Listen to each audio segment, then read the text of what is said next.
Week 3 of the End Zone. Let's roll a top 4 showdown in our Carl Hogan Toyota Game of the Week. West Point, Starkville, physical.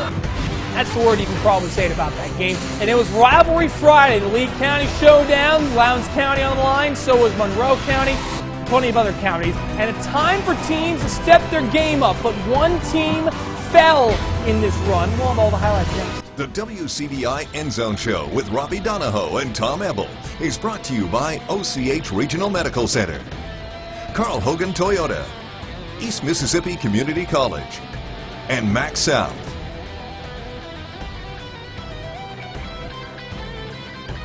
Week number 3 of the End Zone live and in living color on your television sets or mobile devices or internet pads, whatever you kids call them these days. MySpace. We're presented by OCH Regional Medical Center. I'm Robbie. That's Tom. And also our great sponsors are here with us as well, Carl Hogan Toyota, East Mississippi Community College, and Max South. 3 weeks down. 3 weeks down. Can you believe it? No, I can't. It feels like it's been 8.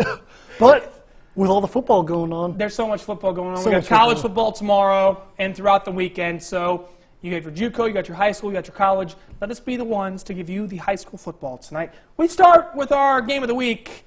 And wow, physical. That's the one word I think that describes it. There were some hits tonight where you could just feel like the crowd was just like, They clutched a little bit. It really Yeah. was, you know. Starkville came out flying, West Point came out flying. It was just, you know, like two big things just coming right at each other. And it's just Large things. Large things. Yes. Slamming. Awesome. Yeah. Highlights, big please. time. Highlights, please. Game of the week. WCBI High School Football Game of the Week is brought to you by Carl Hogan Toyota in Columbus.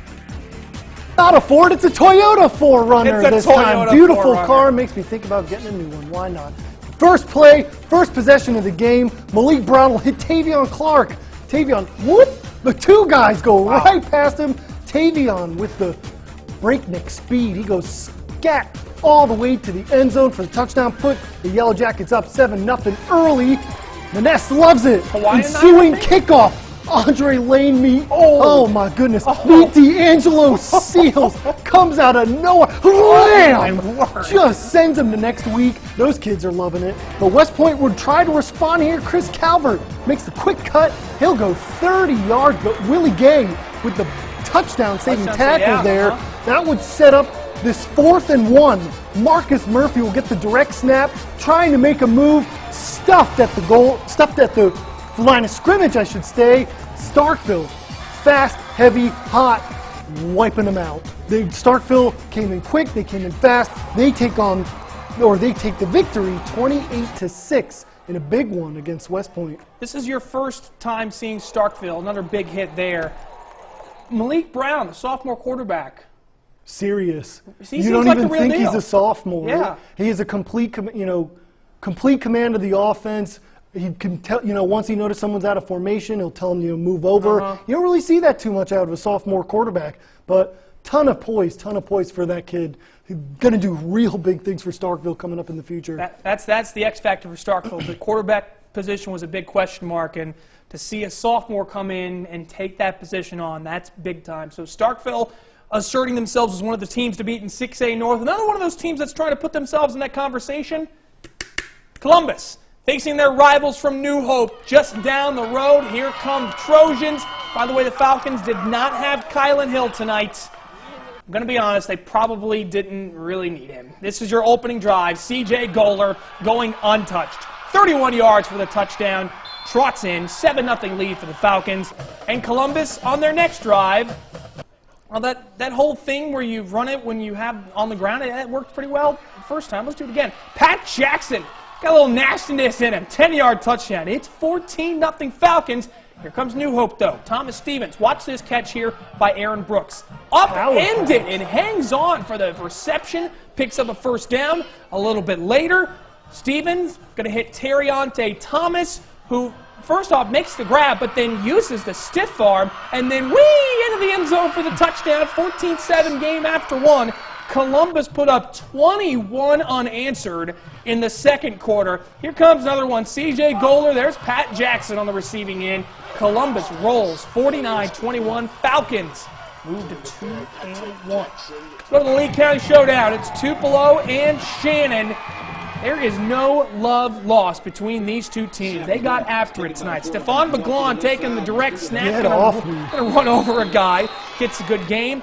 But a few plays later, McGlawn, he's going to hand this one off to J-Rock. That's Jaquarius Williams putting the ball on the turf. Red Raiders going to recover, and they would look to take advantage here. Jordan Gilliland's going to find Xavion Clark. He's going to spin through a tackle, get a good pickup. A few plays later, Gilliland's going to go for that quick bubble screen out to Jerry Marion, but Jerry forgot to tote the pigskin because the ball's on the ground, and there goes Tupelo off to the races.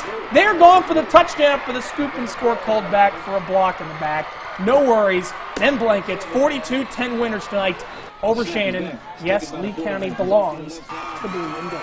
Saltillo heading over to Itawamba AHS for another hard-hitting action. Watch this one. LaMarcus Rhodes introduces himself to Saltillo. Hi, nice to meet you. Blam! He runs right over him for the big run. Crowd again reacts to that one. They love it. Here's another one. Austin King throws to Lane Domino. My new favorite name. Exactly. Domino's Pizza. Lane Domino goes in for the quick 6. I like it. Touchdown there for Itawamba. They don't look back. It's 28-12. Itawamba AHS with the victory there. Hey, the Indians are 3-0, by the way. Better start to recognize what Clint Hoots and IHS are doing. This is Oxford and Madison Central. Jaguars took the early 7-0 lead on this touchdown here from Jack Walker. So Madison Central has the lead, but got to give a ton of credit to Oxford. Jared McClure played tough at quarterback. Here he's going to get stripped and fumbles, but eventually Oxford gets it together. This is a good road win for the Chargers. They've been able to really put it together towards the end of games, and they did it again tonight against the Jags. 21-17 your final. Oxford gets back on track with a win. They fell to Starkville last week. Maybe your big game of the night, the top two teams in the state. Clinton and Cam Akers beat Brandon 28-21. Ripley over Corinth 40-14. Tisch County, Preston Leathers Braves win 52-20. They're still rolling. And Grenada takes out Lafayette. Commodores drop to 0-2. The Chargers win 14-7. To the A game. The A game, Amory at Aberdeen. This one got high scoring quick. Yeah. We start off on the opening drive. Jartavius Jernigan, he'll find some room. And sayonara. Panthers get the lead 6-0 early with Aberdeen. Says not so fast, Panthers. Fred Fields looks to pass here, got the fade route. He'll find Marty Ford for the nice pitch and catch. Marty will pick up some good yards there, and that will lead to Jordan Gillespie. He'll get the handoff, goes left. Aberdeen will take the lead 8-6 there on a 2-point conversion. But back on offense, Z Gates, he'll get the option keeper. Looking to make some moves here. Look at that. Spinning at him some tackles, Nice. gets a good gain there. And later on, Jernigan will scramble. Ooh, not Jernigan. Yeah, that's true. Yeah, it He is runs Jernigan. in for a Excuse me, touchdown. he runs it in for a touchdown. But too much Aberdeen for the Panthers. Fields finds Isaiah McMillan. Isaiah will just take it 72 yards to the house. Woo! Big time game for Aberdeen. They go 44-34, beating the Amory Panthers in the A game. That's the 8th straight win for Aberdeen in that rivalry. Boy, it's been a long time since Amory's won the A trophy. Got to get that back together, but good win for the Bulldogs. All right, Forrest and Noxubee. Now, we got to this game. Tigers were already in pretty good control here. Jacarius Oliver going to get a couple carries here. He already had a couple touchdowns. Here, Rashad E is going to pick up a couple yards as well. Tyrone Shore was keeping it pretty vanilla on offense in the second half, which is when we're showing you these highlights. So, Noxubee was already well in control, and they got the easy win tonight. 41-12 over Forrest. The Tigers are starting to exert their authority in this football season. And then there's Louisville. Let me tell you how this game finished, okay? Because I'm not sure I fully believe it either.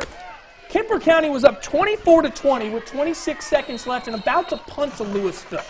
A bad snap goes into the end zone, sort of like what happens here, and Louisville pounces on it for a touchdown with 16 seconds left to take a 27-24 lead. On the ensuing kickoff, Kemper County would take the ensuing kickoff back for a touchdown. So 14 points in 26 seconds, and Kemper County wins 32-27. Heartbreaker for Louisville there. A really tough loss. The Wildcats are 0-3. They've had 2-3 really tough games. When we return on the end zone, time to get after it. Choctaw County and East Webster. Two tough teams in the trenches, and they went at it tonight.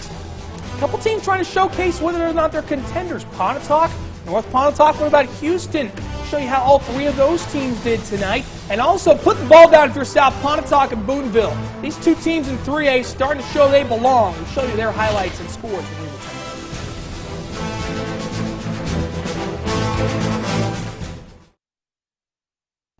Back here on the End Zone, presented by OCH Regional Medical Center. If you will have noticed here on the front row, we have 4 helmets. All 4 of these teams won tonight. And yes, that means I'm getting ahead to Houston, but eventually we'll get to the Hilltoppers. So if you want to win, send us a helmet so we can put it up here on the table. We got plenty of room. There's plenty of room for activities. There's plenty of room for helmets. Let's go to that team over there, Pontotoc. The Holler hopping tonight. Warriors looking really good against New Albany. Second quarter, Pontotoc up 14-7. Jacob Carter going to find Austin Moore for his great pitch and catch for the touchdown. 21-7 lead for them Grapes. Cheerleaders want 6 more. Here you go. Jacob Carter shall oblige. He's going to find Daryl Dilworth, who's just all alone, wide open near the goal line. He does the rest, gets into the end zone for the touchdown. 28-7 lead for Pontotoc. New Albany getting tricky towards the end of the half here. Fake punt. Peyton Snyder going to pitch it out here to Joe Rainey, who's going to break a tackle. He's going to get a first down, but it wouldn't be enough. Pontotoc had plenty more for New Albany. 42-21 your final, as them Grapes are 3-0. Robbie, you teased it a little bit. Okolona at the Houston Hilltoppers tonight. The Battle of the Crick. Quick, watch this one. Bobby Townsend, he'll just say, oh, excuse me, that was touchdown. Bobby is in for the score. Houston would go on to dominate this one, 35-6. Nowhere to move for Okolona tonight. The Hilltoppers, big-time win for them against Okolona in the rivalry week. Houston's looked really good. They played Pontotoc really tough the first week of the season. And Okolona, I got to say, I've been really impressed with Jack Clark's Chieftains. They're going to be a really tough team to play once you get into Region 4 2A play. So I don't think this is, Okolana's going to be just fine. I think it'll be really tough to beat towards the end of the year. Let's go to Faulkner, North Pontotoc. The power went out at North Pontotoc and Eckley tonight. So we're going to show you the highlights that actually were lit and were properly lighted. Here, a good run here for Alex Caldwell. Drive with stall for the Eagles. So now North Pontotoc going to go on offense. Clark Mills going to hit Jaquez Berry on a good route. Picks up a first down. Zay Collins not pictured in this highlight, but he did have his ejection last week overturned. So he had a big game for North Pontotoc, but so did Clark Mills. Going to kick this one out to Sheffield Anthony, who's going to do the rest. All the way to the end zone for the touchdown. The V-Men, North Pontotoc win 48-8 over Faulkner. As the kids would say, the highlight was lit. Yeah. Kossuth defeats Baldwin 28-19. Morville shuts out New Site. John Keith gets his first win as the head coach for the Troopers. They beat the Royals 42-0. Calhoun City, this is a really good win for the Wildcats, winning at Water Valley 29-0. Thursday score, Walnut over Alcorn Central 26-8. Boonville, no problems with Nettleton. The Blue Devils are still perfect, 44-14. And the H-game, Hatley defeats Hamilton 33. Robbie, East Webster against the Choctaw County Chargers. East Webster got up early in this one, but Choctaw County would answer. Woody Vowell finds Austin Tolano. Austin Tolano makes a quick move. He'll scamper on in for the touchdown. The PAT was no good. And then the lights went out. Another power failure, but the officials say, who cares? We're playing in the dark. Okay. Charlie Brand, he'll step back to pass. It's like from a movie. Exactly. He tosses this one up to the end zone, and East Webster gets the pick. Woody's there. Yes, Woody is there. For Choctaw County. Can we see him? We don't know. Ensuing possession, Choctaw County. Val will throw it up to Trenton McGee. I think the lights are back now, though. Wait a minute. Are they? I don't know. Who it doesn't knows? matter. It doesn't matter. We'll give them the benefit of the doubt that no one can see anyone. But East Webster gets the big road win, 21-18 in Choctaw County. Yeah, that's a good win for the Wolverines on the road. That was a tough physical game. Let's go to South Pontotoc and Manatachee. The Cougars, perfect. Michael Bradley's team started to put it together. It's been a long time coming for South Pontotoc, but man, they are a tough team. They get after it on defense here. With the sack of Bryce Parker. A little bit later on, after the defense was forced 3 and out, play action here. Colt Brown going to hit Tyrese Fitzpatrick. Great Twitter follow. Great Twitter follow, and he's a pretty good football player as well. Gets it near the red zone. That would lead to a Logan Rainwater. We're talking about great names like Lane Domino. How about Logan Rainwater? Makes it rain. Makes it rain from field goal range. From the land of plenty. 16-3 lead at the half for South Pontotoc. That's my line, by the way. Cougars win against Manatachee 37-12. They're now 3-0 in the year. When we return on the end zone, it was strength on strength tonight up at the Swamp. Eupora and Smithville, 2 teams that play hard in the trenches. One team, though, exerted their authority pretty early on in that one. And we're on to the next one for Vardaman, Winona, Starkville Academy, Heritage Academy. Actually, all four of those teams really good tonight. We'll also head over into West Alabama. How would South Lamar and Vernon fare at home tonight? We'll show you their highlights later on in the show.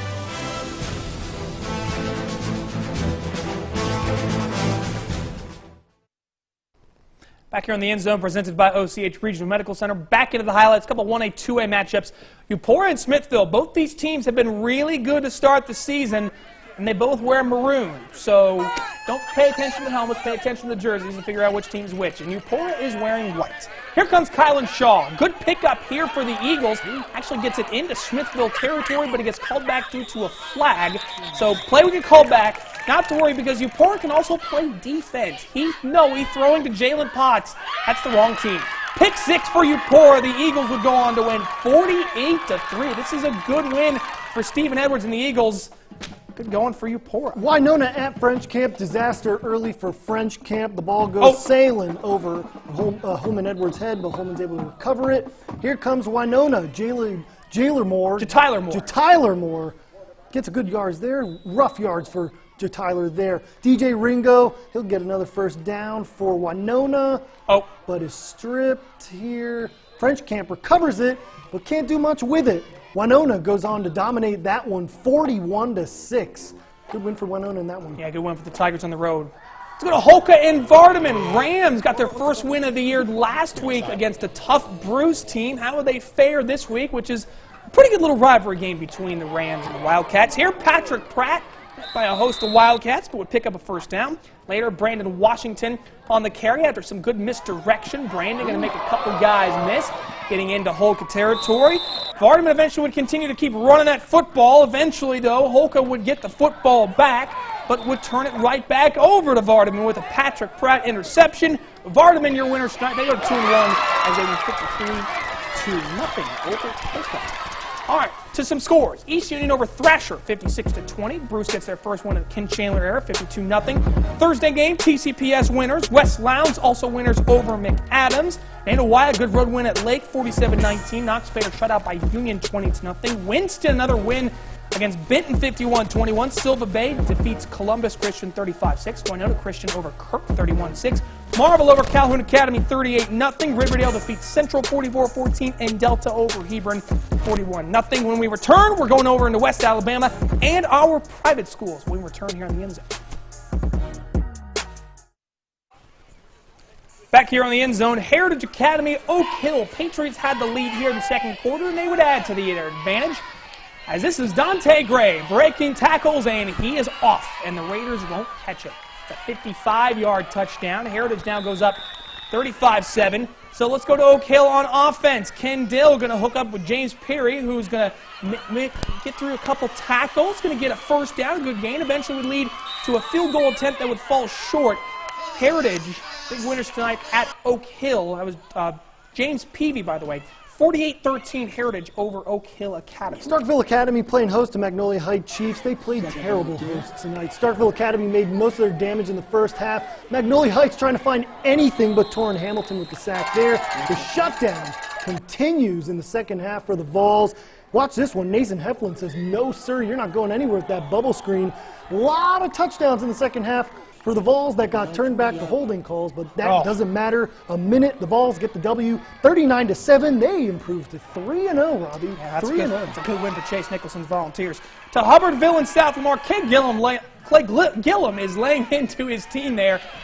Now, it wouldn't work on this play because Dalton Avon's going to get away here for Hub, and he's going to get all the way to the 1-yard line, but the South Lamar defense rising to the occasion on this next play, forcing a fumble. Stallions pounce on it, and they recover. So South Lamar would take over, couldn't turn it into any points as they had to punt, as Hubbardville would go on to get the win.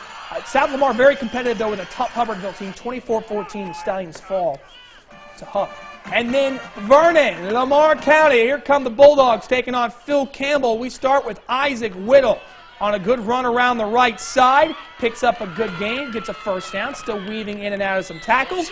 And then we turn to Rick Rogers in the 21st and a half century. Eventually, he would get this handoff here as well. Actually, he's your quarterback. He's just going to take the quarterback keeper, picks up a good gain, gets another first down, and then it's sort of the theme of this highlight here. We saw Isaac, we saw Rick. Now we're going to go back to Isaac, who takes it down near the goal line, but then Rogers would finish it off with a quarterback keeper right here. Vernon gets the win. We had the score messed up, and we apologize for that. Got it corrected on Twitter. Lamar County gets their first win of the year, 21-19 over Phil Campbell. There's some other Alabama scores. Aliceville shuts out Keith tonight, 48-0. Sheffield over Sulligent, 28-25. Pickens County beats Holy Spirit Catholic, 59-0. And Victory Christian over Unity Christian, 60-0. There's week 3. We're going to recap it all, try to put a bow on the show, and we'll be back here on the End Zone. If you would like to watch this whole show again, you can. In fact, 12:35 a.m. on WCBI, and then 10 a.m. before college football on My Mississippi. Mississippi State, Ole Miss, Alabama. They all get it started this weekend, week 1 of college football. We're done with week 3 of high school football. We'll see you next Friday for week 4. Have a great weekend. Enjoy the pigskin. The WCBI End Zone Show with Robbie Donahoe and Tom Ebel is brought to you by OCH Regional Medical Center, Carl Hogan Toyota, East Mississippi Community College, and Max South.